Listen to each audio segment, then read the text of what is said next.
Hi everybody, Miles here, the golf professional at Southwick Park Golf Club. I was going to sort of half make this, half not make this video because I feel it's a little bit unfair to the greenkeeper, because this is bad luck, geology, weather, but we've got some of these areas around these greens which are very dry and dusty, and where the grass hasn't knitted together. Now, I'm not going to say this is from the coaching manual. This is a way that I've been playing these shots because I feel like it's the way that I can do it best. So the number one thing for me is to have as little in contact with the ground and this baked hard earth as possible. So I'm going to use 60, toe up a little bit. Remember, when you push the toe up too much, you can hit the ball to the right. You have to factor that in a little bit. But basically, I'm just going to try and make contact with probably about a centimetre of toe of my club. So I'm going to make a few little shorts on this week's video, and this is the first one. So handle up, in a bit closer, ball middle to back. It's going to come out low. It's a chip and run this with a 60-degree wedge, off the toe, firm wrist.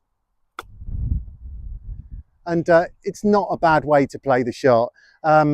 Yeah, on to the next thing. Okay, so here's a subject definitely worth talking about it, and we'll call it lag putting. So very long putts. I mean, this putt on the 7th, I think if I had 15 goes at it, I reckon I'd get one in. So I mean, realistically, the key is no 3 putts, or very few 3 putts from here, because it's going to keep our score down. You know, if we've hit it on the green here in 1 birdie, be lovely, but I mean, nice to come off with a par every time. So a few things about lag putting. Number one, you've got to be able to read a green, because it doesn't matter about the rest of it, the stroke, the ball position, how wonderful you are. If you've misread it, it's not going to go in. So lag putting is obviously about getting that little hula hoop around the ball, around the hole, sorry. You know, if we can get within 2 to 4 feet, we're probably going to make most of those putts. My tip for you initially is an interim point to hit the ball over. If you've had a good look at this hole and thought it's got I think this has got a little bit of break to the right at the end as the ball slows down.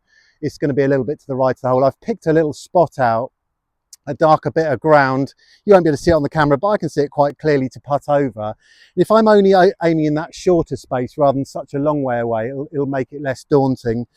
As far as the stroke goes, don't make the putter swing too long and on the way back as you'll decelerate into the ball. So you're going to have to find this nice tick-tocky swing. Lag putting on almost is crucial that you're hitting the centre of the putter head all the time. The heel on the toe strikes will vastly affect it. And actually, one thing to bring in here a little bit is the wind. If you've got a downhill, downwind putt, it will be affected by the wind. It will make it pick up speed. So let's have a go. I'm going to pick my little spot, which is that little green bit there. There's a bit of feel about this now.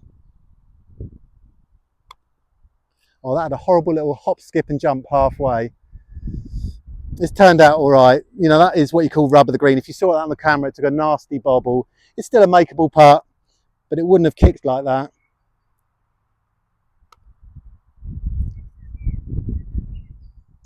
That was a bit better. So they're the ones you want. Ones you can go and just brush in and move on to the next hole. Let's go on to something else.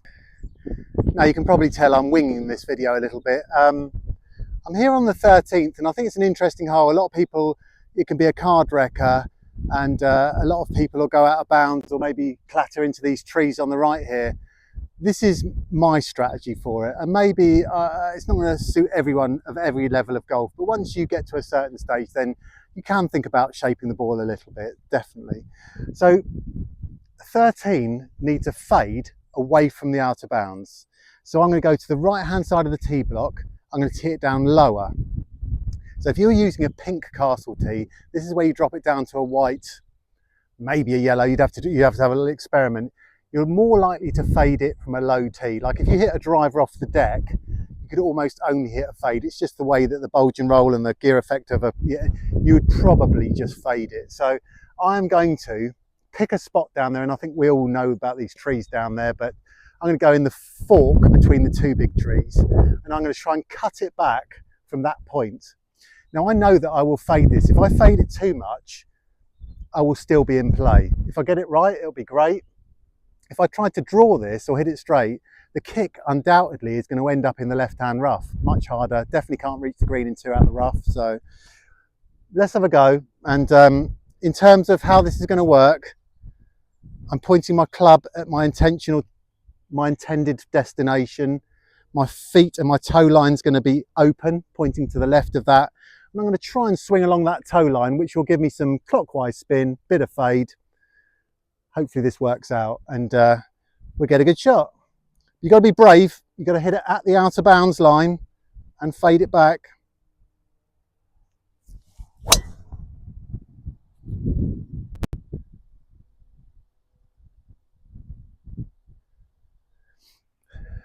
And that's okay.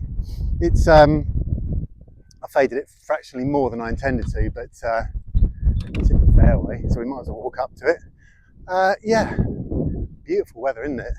It's probably the most dreamiest golf weather ever, like early 20s, and yeah, but a definite problem for greenkeeping. Everything's going to go very dry and dusty now, and I'm sure it's Jim will have a good eye on the weather. We could do with a rainy couple of days for sure to germinate some of the new shoots and stuff, but the greens have definitely covered brilliantly because the irrigation's working properly. I might show you something in a minute. Hang on a second. Might as well. Should we go up there together?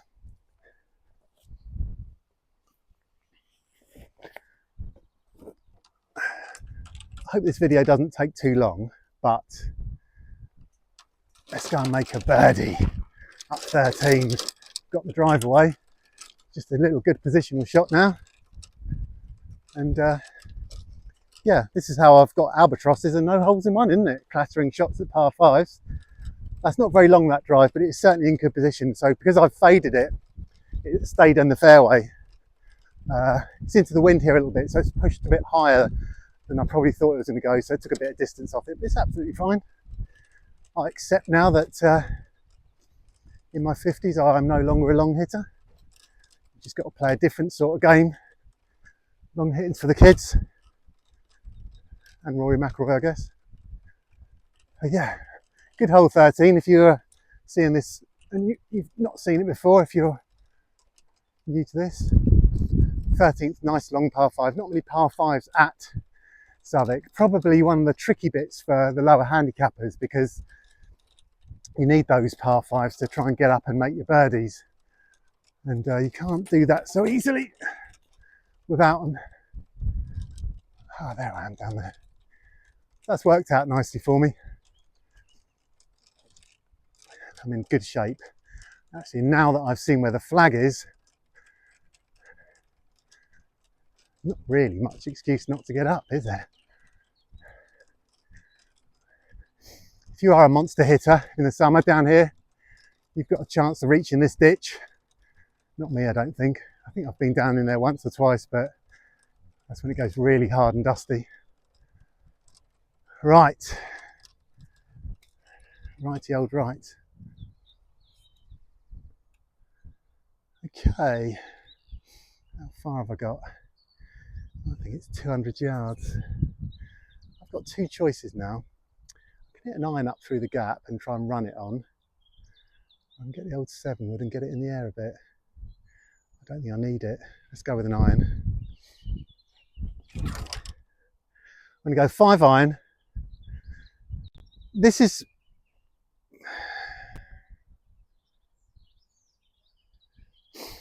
yeah, don't really love this lie. Now I've got up to it, it's sitting down in a little depression a bit.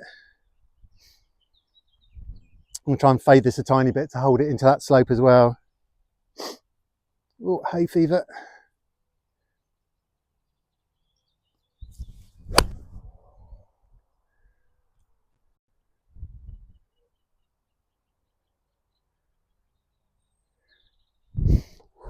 Not too bad, that, not too bad. I think it's on the front edge. I'm going to turn this off for a second because this video is going to be so long otherwise. Right, let's have one go at this. Wouldn't it be nice to get an eagle on camera? A little bit from the right, looks a bit quick. Looks a bit quick at the end. I've picked him his spot to the right of the flag there.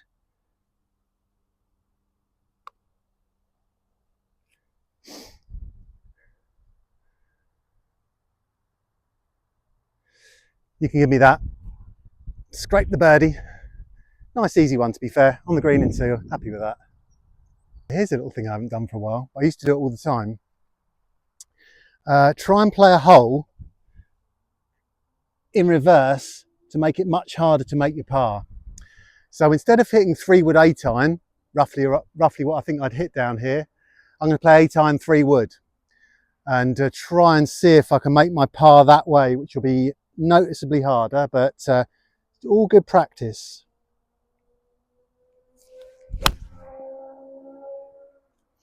That's the easy bit done, isn't it? Managed to find the fairway with an 8-iron.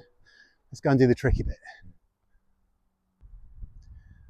Well, I'm going to do what I said I was going to do, but I've got too much club with this 3-wood, so I can take distance off by fading it and obviously trying to hit it a little higher.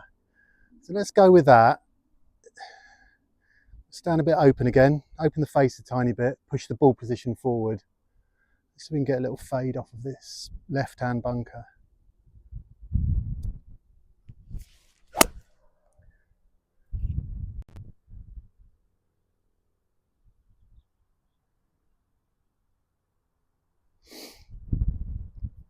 Yeah,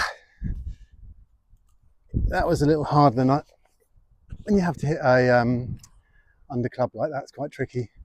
We'll go and get it. It's in the left-hand bunker, I think. I hopped over. We'll see. Here's a good little scenario for you. I've gone over that bunker and over the back of the green with that 3-wood. It was very hard to control. I've got a shot with some problems now. I've got all the grass growing against me. That's going to want to hold my club and dig in a little bit. I'm on a pretty good upslope, so I'm going to want to be pulled back down the slope. So we've got two things to control here. We need a firm left wrist to make sure we're going through this grass. We need some acceleration. We also need to make sure the weight is stayed forward onto the higher foot. So once you feel like you've got your sternum in position, hold that position. I've gone to my sand iron here. My lob wedge on this upslope will be a bit scoopy. I'll probably just pop it up and sort of thing that could come up short. So I think it's the practice with the club you think you're going to use, but into position, target area on the green, onto the higher foot, firm left wrist. It's not amazing, but it's a holdable putt. We'll move on. Well, while I'm out here and enjoying myself, this is the place where I was trying to get a hole-in-one from, and I spoke to one of my lessons today. He said, "Are you going to make the video again?" I said, "Nah." I said, because actually if I would have got one in, it wouldn't have been a hole-in-one, and yeah, it isn't a hole-in-one, is it? So it was just a hold shot. But since I'm here and moving my way around, I'm going to have a go at this one. Why not?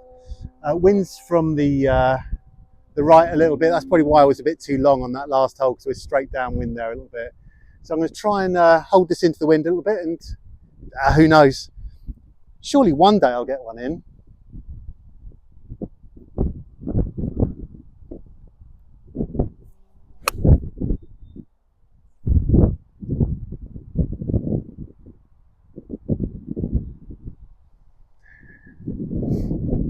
Today, folks. Well, I got a birdie putt. I think it's probably time to end this video, because otherwise it's going to be really long. I think I set out with the aim of doing something, and it's just ended up doing something completely different, but it's all good fun. It's all good fun. Got to get out there and have a game now, because it's as good as it's going to get. Southwick Park's really starting to peak now. I think we have a nice little window here of a few months where we're as good as anyone, where the greens come to life, and it's a really pretty place to be. I think this is my favourite corner of the course, because I just love that bit. And where'd you get stuff like that other than somewhere with a really rich history? So I'm going to knock this birdie in and play another couple of holes. Thank you all for watching, very kind of you, and if you haven't enjoyed the video, apologies. I'm a YouTuber. Oh, the trolley's off. Can I get that one in? I mean, it's not a hole-in-one, but the worst attempt, was it? I will try and find my pitch mark. Roll this bad boy in. This looks a tricky little putt, doesn't it? A little snaky one.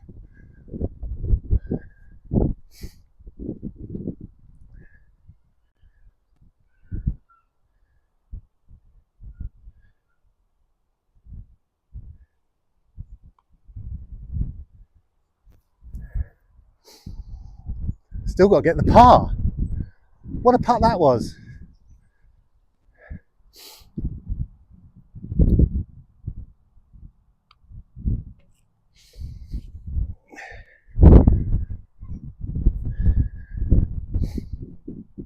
These greens are getting pretty quick, aren't they? See you all next week. So you can see it, this swing here, the position here, back in position.